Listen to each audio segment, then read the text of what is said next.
Je, umewahi kusikia kisa cha jinsi rais mwanzilishi wa Kenya Jomo Kenyatta alivyomsaliti na kumuua kinyama kiongozi wa mwisho wa Mau Mau? Siri kubwa ya jinsi Kenyatta aliwageukia na kuwaua na kuwasaliti mashujaa waliopigania uhuru wa Kenya imefichwa kwa zaidi ya miaka 50 sasa. Hii leo tunaifichua siri hiyo. Zaidi, simulizi hili la kutisha linafichua jinsi kukamatwa kwa Kenyatta na mbeberu mwaka wa 1952 kuliokoa maisha yake kutokana na njama ya kumuua iliyopangwa na wana Mau Mau baada ya Kenyatta kusaliti majeshi hayo ya msituni hadharani. Hii ni story ya Jenerali Baimungi Marete aliyeuawa kinyama baada ya kumtaka Kenyatta amteue yeye kama amiri jeshi mkuu katika serikali ya kwanza nchini Kenya. Zaidi, gundua jinsi Jomo Kenyatta alivyowadanganya na kuwalaghai kabila la Wameru kama njia yake ya kupata urais wa nchi hiyo. Ungana nami katika safari itakayokuacha na maswali chungu nzima kuhusu nani kweli alipigania uhuru nchini Kenya. Tunaanza safari yetu mwezi wa Januari mwaka wa 1965.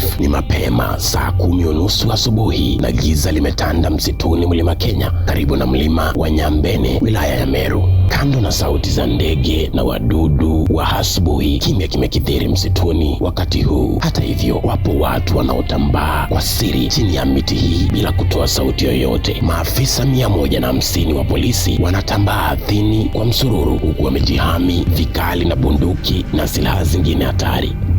Wanakoenda, subiri kidogo. Kufikia mwaka wa 1965, ardhi kubwa katika eneo hilo la mlima Kenya bado inamilikiwa na Rais Jomo Kenyatta aliyekabiliwa na wabeberu kufanyia anavyotaka, na Kenyatta ana mipango ya siri kuhusu ardhi hiyo. Hatimaye kikosi chetu cha askari 150 sasa kimefikia eneo la hatari, maficho ya waasi wa Mau Mau wanaoongozwa na jamaa hatari, mwanajeshi jina lake Jenerali Baimungi Marete aliyekuwa mwandani na naibu wake Dedan Kimathi, kamanda wa majeshi ya Mau Mau. Jenerali Baimungi ndiye kiongozi pekee wa majeshi ya Mau Mau anaendelea kuipinga serikali msituni baada ya wakoloni kuondoka Kenya mwaka wa 1963 na Kimathi kuuawa miaka 7 kabla ya hapo, baada yake kukosana vibaya na Kenyatta katika matukio nitakayokusimulia kwa kina hivi sasa. Baimungi aliongoza majeshi ya waasi 2000 kutangaza kuwa bado hapakuwa na tofauti ya serikali mpya ya Kenyatta na ile nyeupe ya mkoloni, na pamoja wakarudi msituni kuendeleza vita dhidi ya serikali hiyo mpya ya Kenyatta. Turejee kwa wale askari walioko msituni sasa. Wakati maafisa hao ambao wengi ni wavulana wenye uoga wakisubiri amri ya kuvamia kambi ya Mau Mau, waasi waliokuwepo ndani hawakujua kinachowakuta katika muda wa dakika chache zijazo. Jenerali Baimungi alikuwa amejiponza kando ya moto akiziangalia cheche za moto huo jinsi zinavyopanda na kushuka gizani. Macho yake yalikuwa yameona mambo mengi tu mazito alipopigania mbeberu huko barani Europa miaka mingi iliyopita katika vita vya pili vya dunia. Huku hatari ikiendelea kujongea na kusongea mafichoni mwake, Baimungi aliwaza na kuwazua jinsi alivyorejea nyumbani baada ya vita vya pili vya dunia na kupata kwamba mashamba yote bora walioyamiliki wa Meru, wa Embu, wa Kikuyu na kabila zingine huku Kenya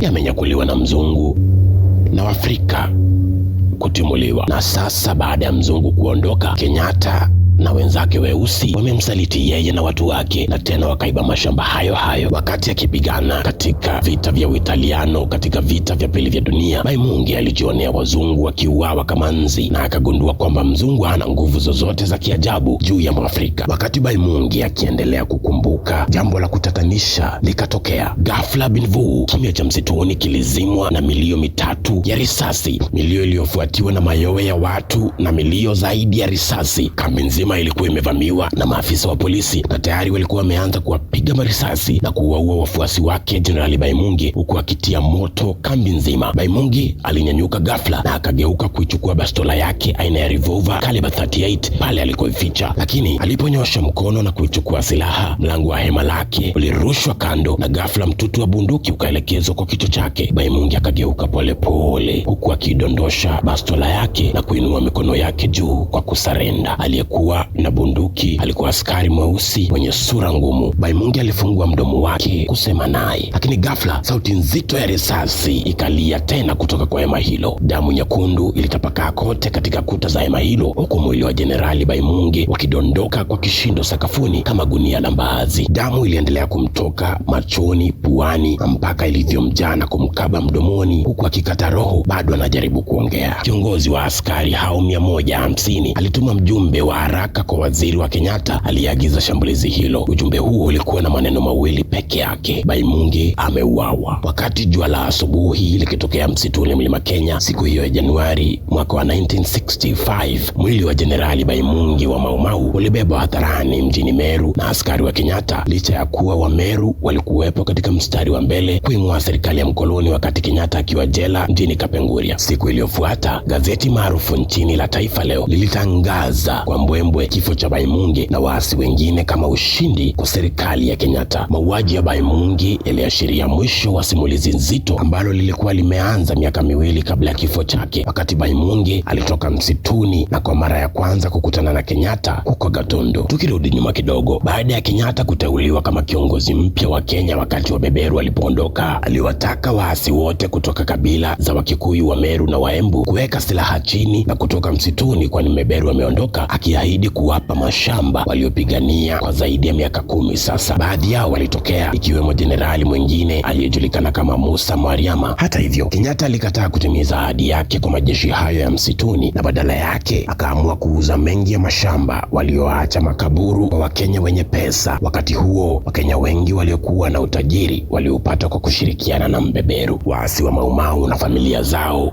waliambulia patupu. Licha ya usaliti wa Kenyatta, Baimungi pia alikubali kutoka msituni na kujisalimisha kwa Kenyatta mwaka wa 1963, 1963. Hii ni miaka miwili kabla ya kifo chake, na hiki ndicho kilichotokea. Wakati Jenerali Baimungi Marete na majeshi yake walifunga safari kuelekea mkutanoni na Jomo Kenyatta, walikuwa kikosi cha zaidi ya 2000 na watu wengi haswa kutoka jamii ya Wameru walijitokeza kumwona shujaa huyo aliyewahangaisha na hatimaye kuwatimua wakoloni. Ikatokea kwamba wakati huo alikuwepo Meru mmoja aliyekuwa na mamlaka kubwa katika serikali ya Kenyatta. Jamaa huyo alijulikana kama Jackson Angaine na alipanga njama kubwa na Kenyatta kumsaliti Baimungi pindi tu angelitoka msituni. Kwa usaliti wa Angaine, baadaye Kenyatta alimfanya waziri wa ardhi na mashamba. Wakati Jenerali Baimungi alipowasili katika uwanja wa Kinoru mjini Meru kukutana na Rais Kenyatta, alisalimisha nyingi za silaha alizokuwa nazo aina ya bunduki na risasi kwa mawaziri waliotumwa na Kenyatta, ikiwemo Jackson Angaine na mwandani mwingine wa Kenyatta, Mbio Koinange. Hata hivyo, Kenyatta mwenyewe hakuja kumlaki Baimungi. Wakati huo Baimungi alikuwa na jeshi lenye zaidi ya wanajeshi 2000, lakini walisubiri siku 2 nyumbani kwa Angaine kabla ya kupata nafasi kumwona Kenyatta. Siku ya 3, Angaine alimpeleka Baimungi na majeshi yake moja kwa moja hadi Nyeri, nyumbani kwake Kenyatta. Mwanzoni Kenyatta aliwapokea vyema, huku akimzawadi Baimungi gari aina ya Land Rover. Siku hiyo Kenyatta aliahapa mbele waliokuwepo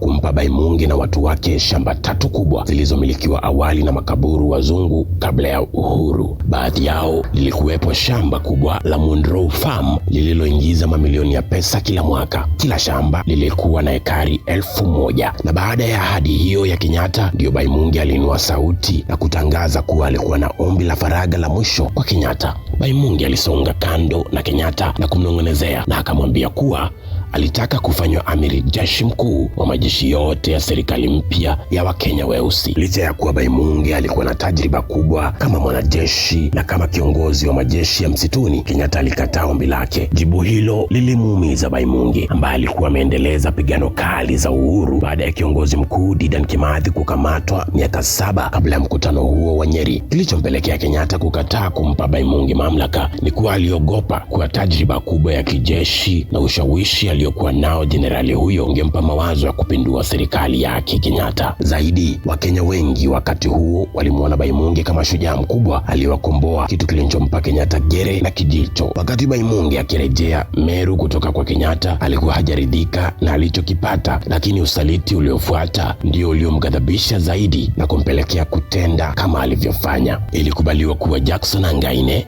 waziri wa mashamba angehakikisha mashamba yote aliyoahidiwa Baimungi na Kenyatta angemfikia bila tatizo. Hata hivyo, Baimungi alichoka kusubiri na akaamua kurudi kumwona Kenyatta baada ya wiki kadhaa. Angaine, ambaye alikuwa na njama ya kumkosesha Baimungi na wenzake haki yao, alituma askari kumzuia Baimungi asimfikie Kenyatta. Baada ya Kenyatta kukosa kutimiza ahadi ya ardhi, Baimungi aliyakusanya majeshi yake kwa hasira na kuwaamuru wakusanye silaha zote zilizosalia kisiri. Siku iliyofuata asubuhi, walirudi msituni kupigana na Kenyatta na serikali yake. Jenerali Baimungi aliendelea kuangaisha serikali ya Kenyatta kwa kipindi cha miaka miwili, huku akisisitiza kuwa Kenyatta alikuwa amewasaliti mashujaa wa Mau Mau na familia zao. Kwa upande wake, Kenyatta aliendelea kujilimbikiza mamlaka na nguvu kama kiongozi na rais mpya wa Kenya huru. Kenyatta alikosa ujasiri wa kivita sawa na Baimungi Marete, Mwariama na Dedan Kimathi, lakini alitumia ushawishi wake wa maneno kujiinua kama shujaa mkubwa wa uhuru nchini Kenya, huku akihakikisha vitabu vya historia vinafuta mabaya yake na kutilia chumvi na mkazo mchango wake mdogo katika vita vya Mau Mau. Wiki alipokamatwa Kenyatta na mbeberu, alikuwa yupo hatarini ya kushambuliwa na majeshi ya Mau Mau, kwani alikuwa ameutukana muungano huo wa Mau Mau hadharani mwezi wa Oktoba mwaka wa 52. Alijificha nyumbani kwake Gatondo, Nyeri, akiogopa kuwa Mau Mau waliomchinja vibaya chifu mmoja aliyejulikana kama Waroyo wa kikoloni siku chache zilizopita wangemkujia naye pia. Kenyatta alikuwa amewasuta Mau Mau katika mkutano mkubwa wiki moja kabla ya siku hiyo kwa kuwaita wanamgambo. Badala yake, usiku huu alikamatwa na serikali ya mkoloni na kupelekwa jela Kapenguria pamoja na wengine 5 usiku wa Oktoba 20 mwaka 1952 ili kujiepusha na adhabu ya serikali na kujinufaisha kisiasa kati ya Wakikuyu. Kenyatta hakutangaza msimamo wake na iwapo aliunga mkono juhudi za wana Mau Mau katika miaka ya 50. Siku alipoachiliwa kutoka jela ya Kapenguria mwaka 1961, Kenyatta aliwalaani vikali waasi wa Mau Mau mbele ya serikali ya wakoloni ni magaidi na wanamgambo. Baadaye alijihusisha na Mau Mau katika mikutano ya hadhara na katika kurasa za historia aliyoiandika yeye ili kujipa yeye na vizazi vyake nguvu na sifa za kisiasa. Baada ya Baimungi kuuawa, cheche za mwisho za moto wa Mau Mau zilikuwa zimezimwa milele.